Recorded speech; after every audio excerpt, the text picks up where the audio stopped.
Hello friends, welcome back to my channel. ఎలా ఉన్నారు మీరందరూ? బాగున్నారా? నేనైతే చాలా బాగున్నాం ఫ్రెండ్స్. ఈరోజు నుంచి మీకు విలేజ్ వ్లాగ్స్ అనేవి స్టార్ట్ అవుతాయి. సో ఫస్ట్ ఈరోజు మార్నింగ్ లేవగానే మేము చేసిన పని వచ్చేసి ముగ్గులకి రంగులు తీసుకుంటున్నాం అనమాట. ఇంకా సంక్రాంతి 2 డేస్లో ఉంది కాబట్టి ఊర్లోకి బాగా ఎక్కువగా వస్తున్నాయండి. ఇలా ఆటో వేసుకొని వస్తున్నారు, రంగులు ముగ్గు అలా అమ్ముతున్నారు అనమాట. ఇప్పుడు ఈ ప్యాకెట్స్ ఉన్నాయి కదా, ఇవి ఈచ్ వన్ 10 రూపీస్ అండి. సో ఇలా అమ్ముతున్నారు. రంగులైతే బాగున్నాయన్నమాట, చాలా కలర్స్ ఉన్నాయి. ఇవి వచ్చేసి నేను బెంగళూరుకి తీసుకెళ్ళడానికి తీసుకున్నానమాట. సో మార్నింగ్ అయితే ఇవన్నీ తీసుకున్నాము అండ్ ముగ్గు కూడా తీసుకున్నాము. ఇక నెక్స్ట్ డే నుంచే మనకి భోగి అనేది స్టార్ట్ అవుతుంది. మనం భోగి, అలాగే సంక్రాంతి, కనుమ ఈ 3 డేస్ వరకు మంచిగా రంగులు వేసుకుంటాం కదా. అంటే ఈ 1 మంత్ నుంచి కూడా వేసుకుంటాము, బట్ ఈ 3 డేస్ మనకి ఇంపార్టెంట్ కదా. మెయిన్గా రంగులు వేసుకొని గొబ్బెమ్మలు పెట్టుకొని చాలా బాగుంటుంది. సో టౌన్లో అయితే ఇంత ఉండకపోవచ్చు, బట్ అక్కడ కూడా ముగ్గులు అయితే వేస్తున్నారు. సో ఇక్కడ అమ్మ నా కోసం వచ్చేసి ముగ్గు కూడా తీసుకుంటుంది. నేను తీసుకెళ్తానని చెప్పాను, ఆల్రెడీ అయిపోయిందనమాట నా దగ్గర ఉండేది. సో ఇంకా అవి తీసుకుంటుంది. తర్వాత వచ్చేసి ఇక్కడ మనోబులు ప్రిపేర్ చేస్తాను ఫ్రెండ్స్. మనోబులకి ఎలా వేసుకుంటుంది అనేది నేను మీతో ఈరోజు షేర్ చేస్తాను ఈ వ్లాగ్లో. సో ఇక్కడ ఫస్ట్ వచ్చేసి ఇది పెసరపప్పు అండి. ఇది 1/2 kg to 600 grams వరకు ఉంటుంది. సో పెసరపప్పుని దోరగా వేయించుకుంటుంది, డ్రై రోస్ట్ చేసుకోవాలి ఫ్రెండ్స్. ఇదేమి మళ్ళీ ఆయిల్ వేసి ఇలా ఏమీ కాదనమాట, జస్ట్ డ్రై రోస్ట్ చేసుకోవాలి. ఇలా రోస్ట్ చేసుకొని కనుక మనము ఆడించుకుంటే పిండి మనకి మనుబులు అనేవి చాలా బాగా వస్తాయి అన్నమాట. సో తర్వాత వచ్చేసి మినప్పప్పు అండి. మినప్పప్పు వచ్చేసి 1 kg వరకు తీసుకుంది. అంటే యాక్చువల్గా ఏంటంటే ఇప్పుడు 4 kgs రైస్ తీసుకున్నాము అంటే 1 kg మినపప్పు తీసుకుంటే బాగుంటుందన్నమాట. ఇప్పుడు మినపప్పు అవన్నీ ఎందుకంటే మెతువు కోసం అండి. సో పెసరపప్పు, అలాగే మినపప్పు, నెక్స్ట్ వచ్చేసి పచ్చెనపప్పు కూడా వేసుకుంటారు, పచ్చెనబయలు అంటారు కదా అది, అండ్ కొంచెం శనగలు కూడా యాడ్ చేసింది అనమాట అమ్మ. ఇవి ఓవరాల్గా ఒక 2 kgs ఉంటాయండి. సో బియ్యం వచ్చేసి 4 kgs అనమాట. 4 kgs బియ్యానికి 2 kgs మినపప్పు కానీ, పెసరపప్పు కానీ, శనగలు కానీ ఇవన్నీ కలిపి ఒక 2 kgs వరకు తీసుకున్నారు. సో ఇలా చేసుకుంటే మనకి మెతువు బాగుంటుంది, అంటే మనుబులు అనేవి గట్టిగా రాకుండా ఉంటాయన్నమాట. ఓన్లీ మనం బియ్య పిండితో చేసుకుంటే మనోబులు గట్టిగా వస్తాయండి, అందుకని చెప్పేసి అలాగా. తర్వాత ఇక్కడ శనగపిండి కోసం అని చెప్పేసి పచ్చెనగపప్పు తీసుకొని వాటిల్ని మొత్తం చెరిగేసి ఇవి బాగా ఎండబెట్టారనమాట. ఒక 2 days ఎండబెట్టారు. బాగా ఎండబెట్టి కనుక మనము గ్రైండ్ చేయించుకుంటే పిండి మెత్తగా వస్తుందన్నమాట. సో ఇది శనగపిండి కోసం అండి. ఇది మనం కారాసు, లడ్డు ఇవి ప్రిపేర్ చేసుకోవడానికి. శనగపిండి బయట నుంచి డైరెక్ట్గా తీసుకోరు. ఇలా ఆల్మోస్ట్ అందరూ కూడా ఇలానే పచ్చెనగలు తీసుకొని ఎండబెట్టుకొని తీసుకుంటారు. అండ్ ఇంకా కొంచెం కావాల్సిన లిస్ట్ అనేది ఇక్కడ అమ్మ చెప్తూ ఉంటే నేను రాశాను అనమాట. యాక్చువల్గా ఏదన్నా పండగ సామాన్ ఇలా రాసేటప్పుడు పసుపు కుంకుమతో స్టార్ట్ చేస్తారు ఊర్లో అయితే. సో అది అలవాటు. అండ్ నెక్స్ట్ ఇక్కడ ఇంకొన్ని బియ్యం అనేది చెరుగుతుంది ఫ్రెండ్స్. ఇది కూడా ఉప్పు చెక్కలు కొంటారు కదా, సో అలా సారీ ఉప్పు చెక్కలకు కాదు, నార్మల్గా బియ్య పిండి పట్టిస్తుంది అనమాట. ఉప్పు చెక్కలకి ఏంటంటే నానబెట్టుకొని చేసుకోవాలి. అది నేను మీకు నెక్స్ట్ వ్లాగ్లో షేర్ చేస్తాను, ఉప్పు చెక్కలకి అరిసెలకి ఎలా చేస్తారనేది. ఓకేనా. సో ఇదైతే నార్మల్గా పొడిపిండి అండి. ఇప్పుడు మనోబులు కూడా తడిపిండితో చేసుకోవచ్చు, బట్ ఇక్కడ మేము వచ్చేసి పొడిపిండితో చేసుకున్నాము.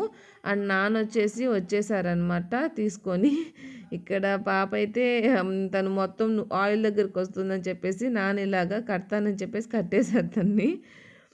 సో కొంతసేపు అలా ఆడుకుంటూ ఇంకా పాప, నేను, అమ్మేనమాట, మేము ముగ్గురే మేనేజ్ చేసుకున్నాము. తర్వాత మనుబుల్లోకి వచ్చేసి ఇక్కడ జీలకర్ర, వాము అండి. ఈ 2 కంపల్సరీ. వాము అయితే కంపల్సరీ, జీలకర్ర ఆప్షనల్ అనమాట, బట్ జీలకర్ర కూడా వేసుకుంటాము. ఉప్పు చెక్కల్లో అయితే ఓన్లీ జీలకర్ర మాత్రమే వేసుకుంటాము. ఈ వాము జీలకర్రని ఇలాగా పౌడర్ చేసి పెట్టుకున్నాము. ఇంకా కావాలంటే మీరు మెత్తగా కూడా చేసుకోవచ్చు. నేను కొంచెం బరగ్గా చేశాను అనమాట. సో ఈ పిండి రెడీ అయిపోయింది. ఇక నెక్స్ట్ వచ్చేసి మనం మనోబి పిండి కలిపేసుకుందాము. మనము మినపప్పు, పెసరపప్పు అన్నీ వేసాం కదా, ఇవన్నీ కూడా ఆడించిన తర్వాత పిండి అనమాట. సో ఈ పిండిలో నెక్స్ట్ మనకు వచ్చేసి ఏవైతే ఇంగ్రీడియంట్స్ ఉంటాయో అవన్నీ కూడా ముందుగా రెడీ చేసి పెట్టేసుకొని వేసేసుకుంటున్నాము. సో ఇది వచ్చేసి జీలకర్ర, వాము పొడి ఫ్రెండ్స్. క్వాంటిటీ అయితే నేను ఇక్కడ మీకు షేర్ చేయట్లేదు, జస్ట్ ప్రాసెస్ వరకు షేర్ చేస్తున్నాను అనమాట. సో ఇది జీలకర్ర, వాము పొడి కూడా వేసేసుకుంటున్నాము. సో నెక్స్ట్ వచ్చేసి మెయిన్గా వచ్చేసి వెన్నపూస అండి. వెన్నపూస వేసుకుంటే మనకి బాగుస్తాయి అన్నమాట, చాలా సాఫ్ట్గా ఉంటాయి, నోట్లో వేసుకుంటే కరిగిపోతాయి అంటారు కదా, సో అలా ఉంటాయి అన్నమాట. వెన్నపూస కొంచెం ఎక్కువే వేసుకోండి ఉన్నంత వరకు. సో వెన్నపూస, నెక్స్ట్ వచ్చేసి ఇందులో మనము పాలు కూడా వేసుకుంటాము. పాలు కూడా ఇప్పుడు ఈ పిండికైతే ఒక 2 లీటర్స్ వరకు వేసినా కూడా ప్రాబ్లం అయితే లేదండి. అంటే క్వాంటిటీని బట్టి వేసుకోవాలి ఫ్రెండ్స్. నార్మల్గా ఇప్పుడు ఎక్కువ పిండి అయితే కనుక పాలు ఎక్కువగా తీసుకోవాలి, తక్కువ పిండి అయితే కొంచెం పాలు ఎక్కువగా తీసుకోవాలి. మరీ ఎక్కువ వేసుకున్నా కూడా మరీ తునిగిపోయినట్టు వస్తాయన్నమాట. సో నెక్స్ట్ ఇక్కడ కొద్దిగా పసుపు కలర్ కోసం, అలాగే కారం అనమాట. ఈ కారం అనేది మీ ఇష్టం అండి. కొంచెం కారంగా ఉండాలి అనుకున్న వాళ్ళు కారం ఎక్కువ వేసుకుంటారు, లేదు అనుకున్న వాళ్ళు కొంచెం వేసుకుంటారు. మేము మీడియంగా వేసామన్నమాట. అండ్ తర్వాత ఇందులో పాలు వేస్తున్నాము. సో ఇవన్నీ కూడా ఒకసారిగా వేసుకొని తర్వాత మనం కొద్దిగా వాటర్ వేసుకుంటూ మిక్స్ చేసుకోవాలి. ఇక్కడ మేము వచ్చేసి పచ్చిపాలే యూస్ చేస్తున్నాం ఫ్రెండ్స్. కొంతమంది వేడి చేసి కూడా వేసుకుంటారు, బట్ మాకు పచ్చిపాలే అలవాటు అనమాట. తర్వాత ఇవి ఉప్పు అనమాట, ఉప్పు నీళ్ళండి. అంటే డైరెక్ట్గా ఉప్పు వేస్తే కరగదు కదా, సాల్ట్ వేయరు అనమాట అమ్మ వాళ్ళు. ఇలా ఉప్పుని వాటర్లో కరగబెట్టి ఆ ఉప్పు వాటర్ని వేస్తారనమాట. సరిపడా ముందు వేసుకొని తర్వాత వాటర్ వేసుకొని కలుపుకుంటారు. సో ఇప్పుడు కొద్దిగా వాటర్ వేసుకొని కలుపుకుంటున్నారు.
సో ఇక అన్నీ అయితే రెడీ చేసి పెట్టేసుకున్నాం ఫ్రెండ్స్. ఇక పాపతో అయితే కొంచెం ఇబ్బందిగానే అనిపించింది ఒక 1 అవర్ 1.5 అవర్ వరకు. తర్వాత ఇంకా నాన్న వచ్చారు కాబట్టి అప్పుడు తర్వాత అంత ఇబ్బంది అనిపించలేదు. దాని ఏంటంటే అస్సలు భయం లేదు ఫ్రెండ్స్, ఆయిల్ దగ్గరికి వచ్చేసింది అనమాట. బట్ ఎలాగోలా మేనేజ్ చేసాం, తను రాకుండా చేసామన్నమాట. కొంచెం భయం ఉంటుంది కదా పిల్లలు ఉన్నప్పుడు, మనం ఇలా ఏమన్నా పెట్టుకోవాలంటే, కానీ తప్పదు, ఇక టైం అయితే లేదనమాట. సో పెట్టేసుకున్నాము. సో తను కూడా కొంచెం నెక్స్ట్ డే అయితే చాలా బాగా కోఆపరేట్ చేసింది. మనుబులు చేసే రోజు ఫస్ట్ ఒక 1 అవర్ వరకు అలా ఉన్నా కూడా నెక్స్ట్ డే బాగుండిందనమాట. సో ఇక తర్వాత అయితే ఇక నేను అమ్మ మాత్రమే చేసుకుంటున్నాము. ఇంకా నాన్న వచ్చేసి పాపను చూసుకుంటున్నారు. నార్మల్గా ఇవి డైరెక్ట్గా ఆయిల్లో కూడా వేసేస్తారు, ఒక్కోసారి అమ్మ అలా కూడా వేస్తుంది. బట్ ఈసారి మాత్రం ఎందుకనో ఇది అరిసెలు ఒత్తుకుంటారు కదా, సో దాని మీద వేస్తుంది అనమాట. ఇక్కడ మనుబు చుట్లు చాలా ఉన్నాయి ఫ్రెండ్స్. అంటే కొంచెం సన్నగా వచ్చేది ఉంటుంది, అండ్ తర్వాత ఇది లావుగా వచ్చేది అనమాట.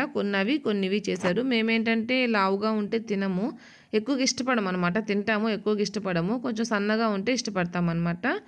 సో ఇలా గడిచిందనమాట ఈరోజైతే. సో మనుబులు వచ్చేసి ఇక్కడ ప్రిపేర్ చేసేస్తున్నాము.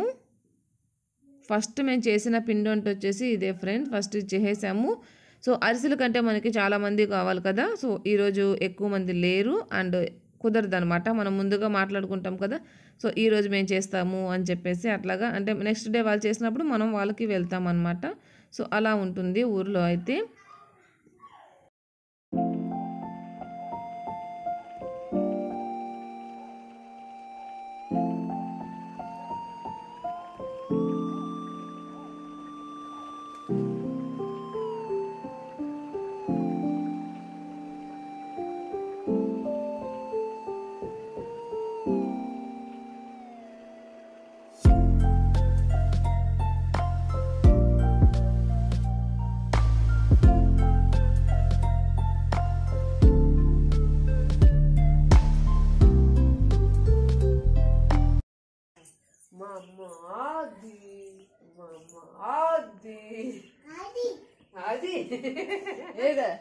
అది ఏది అది మూత నిండా చూడు, మూత చుట్టూ చూడు.